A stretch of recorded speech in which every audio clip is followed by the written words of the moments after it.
Bom dia, igreja querida, graça e paz. Queridos, nós estamos seguindo a série de 5 mensagens, hoje é a terceira, falando a respeito da sabedoria, caminho da sabedoria de Deus, né? Sabedoria com Deus. Quero te convidar a abrir sua Bíblia em Provérbios 15, de 1 a 4 e 18, 21. Hoje, nosso tema, poder das palavras. E queria dizer que não é um poder mágico. São os efeitos daquilo que nós falamos, aquilo que dizemos no dia a dia, é que produz vida ou produz morte. Como filhos de Deus, somos semeadores de vida, né? Geramos vida. Por isso, nossas palavras devem ser temperadas com sal, temperado com a sabedoria de Deus. Encontraram Provérbio 15, de 1 a 4. A partir do versículo 1, né? Vamos começar, eu estou usando a Nova Almeida atualizada. Diz assim a palavra de Deus: a resposta branda desvia o furor, mas a palavra dura suscita a ira. A língua dos sábios adorna o conhecimento, mas a boca dos insensatos derrama tolices. Os olhos do Senhor estão em todo lugar, contemplando os maus e os bons. A língua serena é árvore de vida, mas a língua perversa esmaga o espírito. E já na sequência, 18, 21.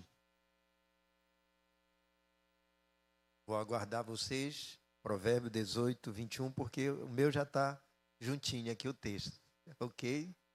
18, Provérbio 18, 21. Vocês encontraram aí?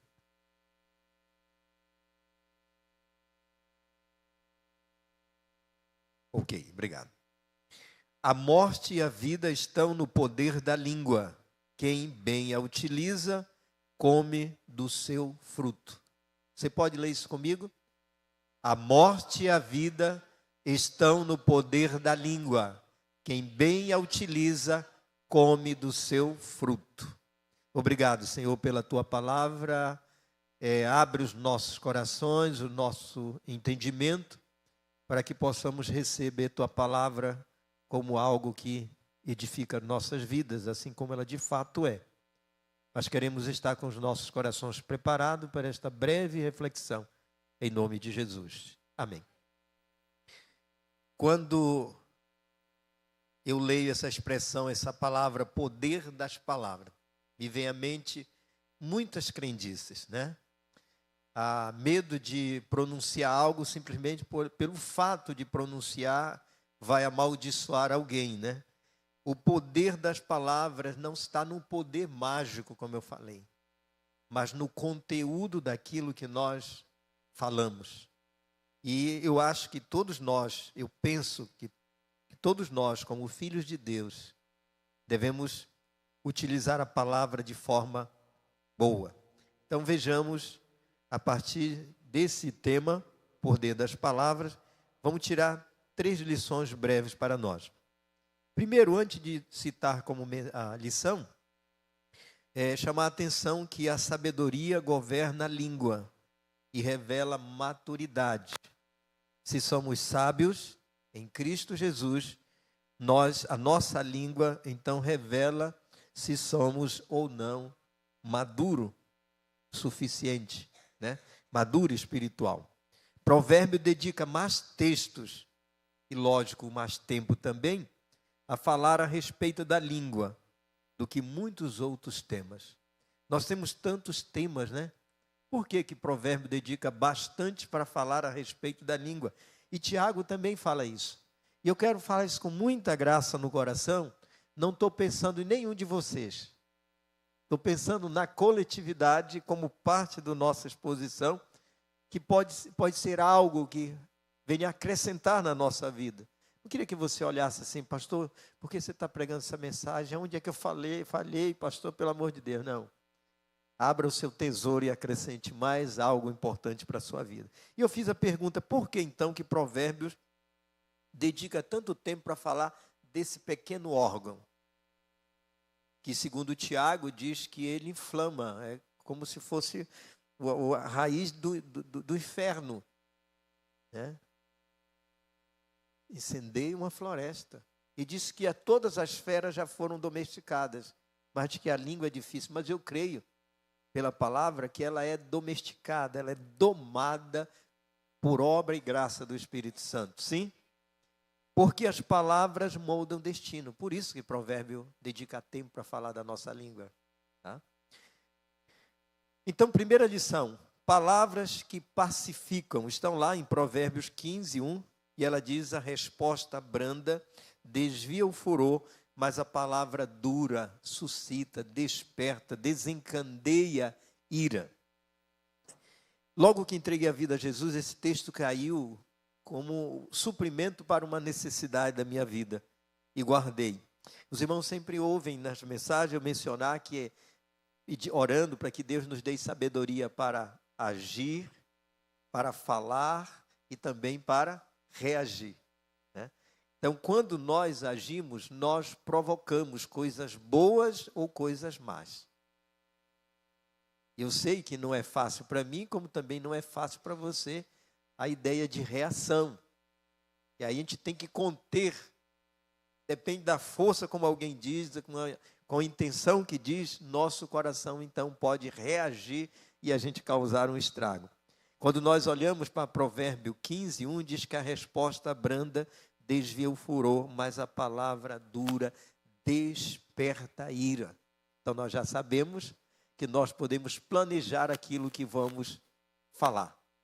Podemos planejar da maneira como nós vamos agir. E que precisamos aprender também como reagir. Irmã Emília, esposa do irmão Assis, a irmã Emília partiu esse ano passado para a glória. O irmão Assis continua, completou 94 anos, está mais jovem do que antes, né? Mais jovem do que eu. E eu lembro que um dia nós estávamos conversando, eu não estou expondo o casal, e eles compartilharam um pouco, afinal de contas eles foram o testemunha do nosso casamento, né? E ela compartilhou algo assim, como a esposa deveria reagir quando o esposo falasse alguma coisa. Ela contou uma experiência interessante. Ela disse assim para nós: olha, enche a boca de água e segura aí por uns 10 segundos para você não falar. Mas aí você pode estar com a boca cheia de água e não controlar e molhar o outro, né? Mas essa não é a ideia. Conte pelo menos até 10. Decida. Eu escolho responder com sabedoria e com firmeza. Então, o cuidado que nós temos que ter é exatamente isto. Em vez de palavras que suscitam, que despertam ira no outro, elas precisam produzir, elas precisam pacificar. E eu quero trazer um comentário a respeito do Dr. Billy Graham. Ele diz, ele evitava respostas agressivas, afirmando que ninguém é ganho para Cristo por meio da ira. Mas alguém diz assim, mas eu não estou evangelizando. Não se trata que você está evangelizando formalmente. O que o crente fala, o que o discípulo fala, é semente de vida. Então, quando ele dizia que ele evitava respostas agressivas, certamente o Dr. Billy Graham ouviu muitas perguntas assim, que nem mereciam resposta, né? Que as respostas já estavam na própria palavra. Mas ele dizia que tomava a decisão de não usá-las de forma agressiva, afirmando que ninguém ganha para Cristo por meio da ira. É verdade, querido. Inclusive, a gente perde a oportunidade para ganhar pessoas para Jesus. Porque elas vão olhar. Antes de olhar para o nosso conteúdo verbal, ela vai olhar para o nosso conteúdo comportamental. Quais têm sido as nossas palavras? Talvez agora é nosso exercício, né?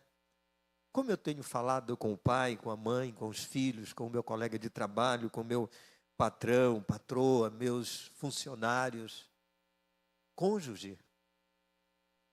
Lembre, nós fomos chamados para sermos pacificadores. Nós fazemos parte de um rei que é o rei da paz. Vamos então para a segunda lição. Primeira é palavras que pacificam. Então use palavras branda, né? Não palavras duras. A segunda lição Palavras que curam ou ferem. Hoje pela manhã, eu não consegui conservar o texto. Eu chorei. Eu podia até dizer que era a rinite que estava atacada, mas eu tive que confessar. Solange, essa mensagem me impactou. Não é que eu estou pregando, poderá nos impactar. Mas a mensagem de 740 crianças e em 1949 perderam os pais em campos de concentrações e não tinham onde ficar. Ficaram a derivas no mar em busca de um porto em que pudesse pousar. E um marajá, um homem com recursos, resolveu ser o pai dessas 740 crianças. Eu fiquei assim avaliando como nós temos vivido em longos tempos. E às vezes a gente olha assim, poxa, temos impactado tão pouco. E ele se tornou o pai para aquelas crianças. Usou os recursos, construiu uma colônia, contratou professores. E por 4 anos aquelas crianças se tornaram seus filhos. Que desafio. O Império da Inglaterra não permitia que parasse nenhum porto de suas colônias. Eu fiquei pensando que assim como as ações, as palavras curam ou ferem. Muitos disseram, não é nosso compromisso, não é nosso. Cuide aquele que gerou. Mas alguém resolveu dizer, você vai enfrentar o império. Ele disse, eu não enfrentarei, não vou enfrentá-los. Mas ele não consegue controlar, o império não consegue controlar o que penso e aquilo que gostaria de fazer. Dessas 740 crianças, certamente se tornaram médicos, cientistas, professores em diversas áreas. Você imagina o tamanho da gratidão dessas crianças muito pequenas. Palavras que curam ou ferem. A mensagem, as palavras que li pela manhã curaram o meu coração. Me fizeram chorar de alegria de saber que existem homens e mulheres. E ele era temente a Deus, esse cidadão, e cuidou de gente. A língua serena é árvore de vida, mas a língua perversa esmaga o espírito. A mensagem de domingo passado está repercutindo na vida de muita gente. E a intenção de compartilhar aquela experiência não estava no meu script. Não era a intenção. Mas o Espírito Santo me direcionou a compartilhar, abrir minha intimidade e compartilhar. Eu tenho ouvido resultados assim, para a glória de Deus, e eu costumo dizer, olha, o meu testemunho é apenas uma ilustração. A mensagem é a pregação sobre o perdão. Então, existem palavras que curam, palavras que ferem. Nós escolhemos nesta manhã utilizar aquelas que curam, que saram, que restauram. Diga isso hoje, a partir de hoje. Dr. Lloyd Jones dizia o seguinte, a eloquência pode impressionar, mas só a palavra no Espírito pode curar. Eu já ouvi muitas palavras que feriram, mas já ouvi muitas palavras que curaram. Eu mesmo já feri muito com palavras. Eu lembro que as mães que recebi depois da minha, me cuidaram como filhos, como filho, como se fosse filho de sangue. E só na vida adulta eu compreendi que elas foram de fato também, assim como a primeira mãe. E eu lembro que eu as feri com palavras, como por exemplo, escrevendo no meu caderno, hei de vencer mesmo sem mãe. Até aqui podia parecer que era um lema para a minha vida. Não, eu descobri que elas eram palavras para ferir aquelas que ficaram para cuidar no lugar da minha mãe. Louvado seja Deus porque Ele me deu tempo de refletir e reconhecê-las como mulheres de Deus e mulheres mãe. Esse ano fui visitar, a única ainda está viva. Deixei tudo e fui. Num dia improvável, porque há 2 anos ela havia quebrado a bacia. E esse ano, há uns 30 dias, eu fui informado que ela havia quebrado o que a gente chama popularmente rótulo, né, doutor Bruno? Como é o nome mesmo científico para rótulo que a gente chama? Patela. Pois é, aprendi desde cedo que era rótulo, né? Que havia quebrado a patela. O médico havia dito para ela que ela não ia andar mais da primeira vez. Ela disse, eu vou andar. Disse, então você já vai rezar, fazer isso? Ela disse, eu vou ser curada pelo sangue de Jesus. E agora, da mesma forma, estive com ela e pude... O que me levou ali, pela gratidão do que ela fez. E eu disse, eu posso nunca mais vê-la. E a gente desmarca compromisso e vai para consolar aqueles que perderam.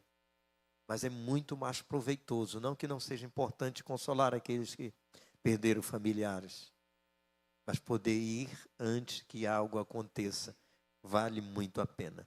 Palavras que curam ou palavras que ferem. A língua serena é árvore de vida, mas a língua perversa esmaga o espírito. Quantas vezes nós esmagamos o espírito de alguém que já estava machucado, ferido? Quantas vezes nossas palavras puderam levar alguém ao limiar da vida? Quantas pessoas, por uma palavra maldita, dita de maneira errada, mal expressada, sem sabedoria, conduzir alguém para pular de uma ponte, para ingerir um veneno. Pense nisto. Usem as palavras serenas, palavras pacificadoras, palavras que geram vida e não palavras que esmagam. E a terceira e última lição, palavras que geram vida ou morte. Provérbio 18, 21 diz, a morte e a vida estão no poder da língua. Quem bem a utiliza, come do seu fruto. Isso é muito interessante, porque domingo passado nós falamos que quando nós não perdoamos, nós tomamos o veneno que pensamos que o nosso inimigo estava tomando, né? E a gente pensa, mas esse camarada não vai morrer mesmo, né? Eu estou bebendo veneno, ele não morre. Na verdade, quem está morto somos nós. E quando a gente libera esse perdão, quando a gente perdoa alguém, quando a gente toma iniciativa, ainda que essa pessoa não veio ao seu encontro, liberta o teu coração, experimenta a vida. Então, queridos, nós precisamos entender que a morte e a vida estão na nossa fala, na nossa língua, na nossa verbalização, e que bem utiliza, come do seu fruto. Ao contrário de quem não perdoa, que experimenta a morte. Quem utiliza bem as palavras, usufruirá daquilo que falou.